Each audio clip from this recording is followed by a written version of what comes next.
At this time, we would like to recognize anyone who is with us today that worked on the design, worked on the permitting, worked on the original construction of the original two-lane Chesapeake Bay Bridge Tunnel from 1960 to 1964. Please stand if you were with us.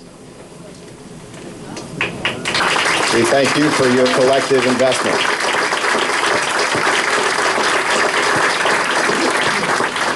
Unfortunately, as well, we can't celebrate today without acknowledging the 7 deaths that occurred on the original construction.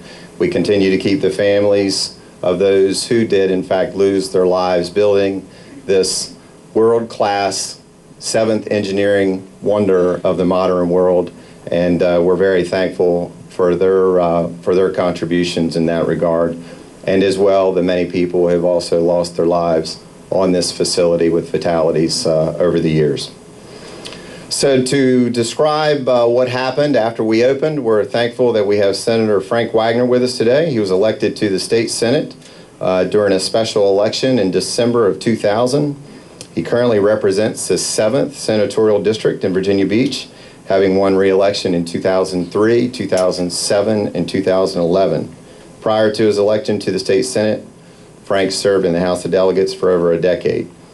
Perhaps he's best known for his visionary energy plan, and more recently has become a key figure when it comes to transportation compromise legislation, especially so during the 2013 General Assembly session.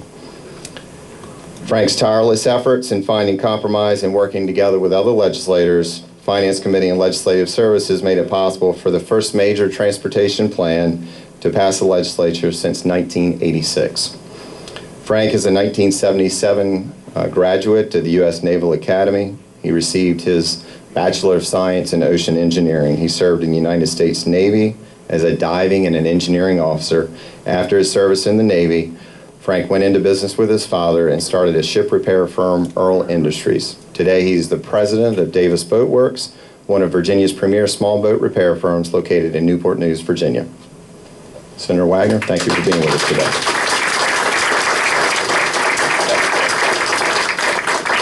Thank you, Jeff. And as others, I have prepared script with one of the stories, and it's always fun to follow Ralph. When they sang the national anthem, I made sure, Ralph, are you sure you know where the flag is? You know, and Ralph had a little trouble locating it, but he managed to find it and move forward. And again, Jeff, thank you for the invitation, and for all the members of the board and all of those that work and all the employees that keep this great operation running and running smoothly.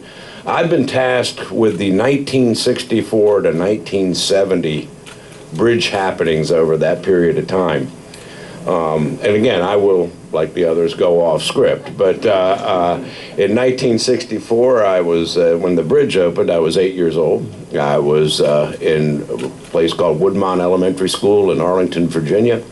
I can remember when the bridge opened, we used to get our little newspapers. They're called the Weekly Reader that you used to get, and I can remember going through that and thumbing through, and it was the big front page article, how the engineering miracle of the world had actually been finished and was open, and cars could travel through it, and the Eastern Shore was connected with the rest of Virginia, and it was fascinating reading. And I hadn't had the opportunity to travel on it, but I do remember that.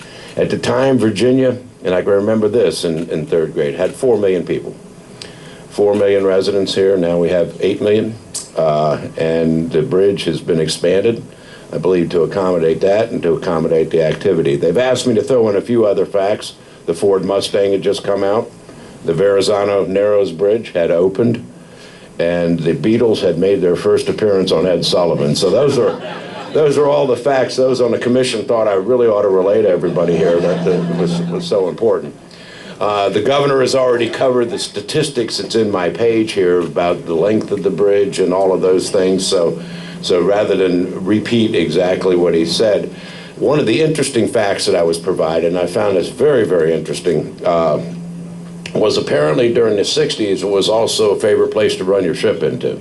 In 1966, the Churchill County, which was a Navy LST, tank landing ship, struck and damaged 5 piles.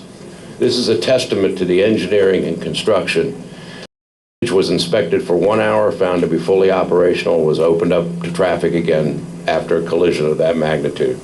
Again, in 1967, apparently the navigators hadn't quite figured out where the bridge was. The Nilo, a 3,000-ton barge, broke loose and struck and damaged 44 piles and girders, and the facility was closed for 2 hours for inspection prior to reopening, which is, again, a testament to the engineers that designed it and built it. And again, in 1967, the Mohawk tried it and drug anchor and knocked out one 75-foot span out of line and damaged 9 girders. The facility was closed 14 days because it did knock out a lane, but again, it was wide open again, easily repairable. Not to be outdone, the Navy tried it one more time in 1970. The Yancey, a Navy amphibious cargo ship, drug anchor during high winds and completely destroyed 4 75-foot spans and destroyed the superstructure of 3 additional 75-foot spans.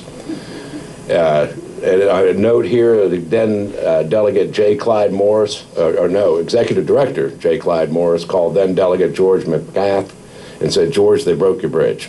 And George got on the governor, and I think this is a testament. When you consider 3 entire spans were wiped out, 42 days later, the bridge tunnel reopened. And I think that's a true testament to the design engineers of the time and the amount of magnitude of what went in, the over-design we like to think. I think as they looked at it, they knew the environment it would be in. You're basically got a bridge in the ocean. It's subject to hurricanes, nor'easters, high tides, all of those things. It's obviously subject to ship collisions. It's a favorite place to run, but it's become its own attraction. For everybody in Virginia Beach, when they come out fishing, they're right out here by the bridge tunnel fishing. It has become its own attraction in and of its right. And for that, I think we need to look back and thank your dad, Lucius, for all that hard work. And I want to leave you with one parting thought also. It took a lot of guts from a lot of people to have a vision and actually make that vision come true. It took a lot of risk. It took a risk on politicians' parts. It took risk on a lot of folks, on the financing authorities, to build a dream, to make it happen. This is infrastructure that today we take for granted. We take for granted it had. Those are something our parents did for us on our behalf, and we take it for granted. Don't lose sight of that, because we need to be building these types of things for our kids today. We need to be putting the infrastructure in and make the bold decisions and do the necessary things that we have to do so that they can have facilities like this and infrastructure like this that they'll need to continue to move the economy forward when Virginia isn't 8 million people anymore, but 10 or 12 million people. So I hope that all of us don't lose sight of that responsibility that I believe we have and for our children, to make sure that these types of facilities and these types of things that keep our economy running and allow our economy to grow continue to happen. So thank you all very, very much.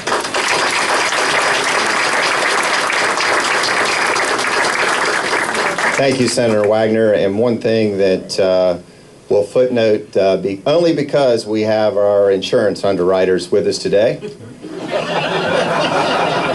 In 1976, the Coast Guard registrar was changed so that all vessels had to moor 3,000 feet off of the facility. That was not the case with the accidents that Senator Wagner alluded to. So we're in excellent shape today, and you all are covering an excellent risk here.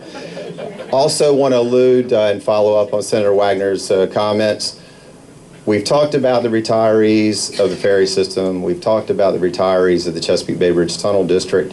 One of the things that keep the wheels in motion with the operations, the maintenance, the finance here at the facility are the employees today, and we're fortunate to have a good amount of employees in the room. If you would please stand to be recognized as well. We thank you for the great job that you all did.